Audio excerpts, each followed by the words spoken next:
Une mini-entreprise mise en place cette année au sein du collège Beaulieu à Châteauroux. Présentation avec Cyrielle Péguet, professeur spécialisé avec des élèves ayant des difficultés cognitives, et David Navarro, professeur d'histoire-géographie au collège. RCF en Berry, Hugo Sastre.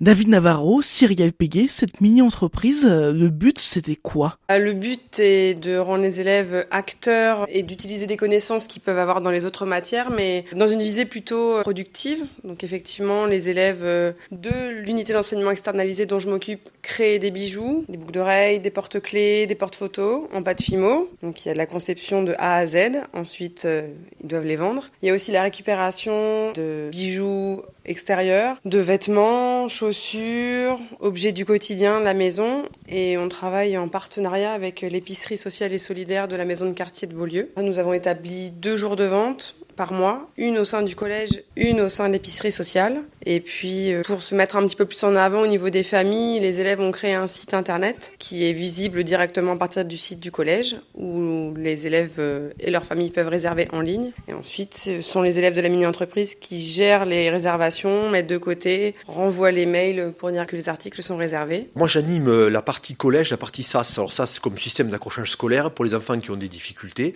et qui n'aiment pas trop l'école. L'idée, c'est de justement leur faire travailler français, maths, mais à travers une activité qui peut paraître plus ludique. Et on a voulu donc avec Madame Péguet mettre en place une action solidaire. Et tous ces vêtements et bijoux que l'on récupère ou que les élèves fabriquent, eh bien on les vend à des prix solidaires. Ça peut être de 50 centimes à 4 euros, mais alors 4 euros c'est pour un objet qui vaut 40 ou 50 dans le commerce. On s'est inscrit dans un cadre légal qui s'appelle Entreprendre pour apprendre, qui est au niveau rectoral et qui nous a permis par exemple d'ouvrir un compte. Donc on a un compte chèque où on peut déposer l'argent. Et nos élèves, donc il y a eu un entretien en début d'année réalisé par l'entreprise Entreprendre pour apprendre pour donc sélectionner le directeur commercial, le directeur d'entreprise. Ça permet de travailler l'oral, faire un curriculum vitae. Ces élèves qui participent, c'est du coup des élèves du collège Beaulieu et d'IME de Valençay? Exactement, à peu près 50% de chaque, je dirais. Les élèves de l'IME, leur but c'est de se socialiser un petit peu avec d'autres élèves du collège. Donc on multiplie les actions et puis souvent les élèves de l'IME ont déjà un objectif en termes professionnels. Ils découvrent déjà des ateliers sur Valençay et ça leur permet de découvrir un domaine auquel ils n'ont pas accès sur place. Ils ont déjà une certaine autonomie et une certaine connaissance, donc ils peuvent se guider en fait et s'aider les uns les autres. Notamment par exemple pour la fabrication d'étiquettes. Je l'avais travaillé avec mes élèves et eux ont pu apprendre aux élèves de la classe A à les fabriquer pour que chacun puisse être polyvalent au sein de l'entreprise. Le but de mixité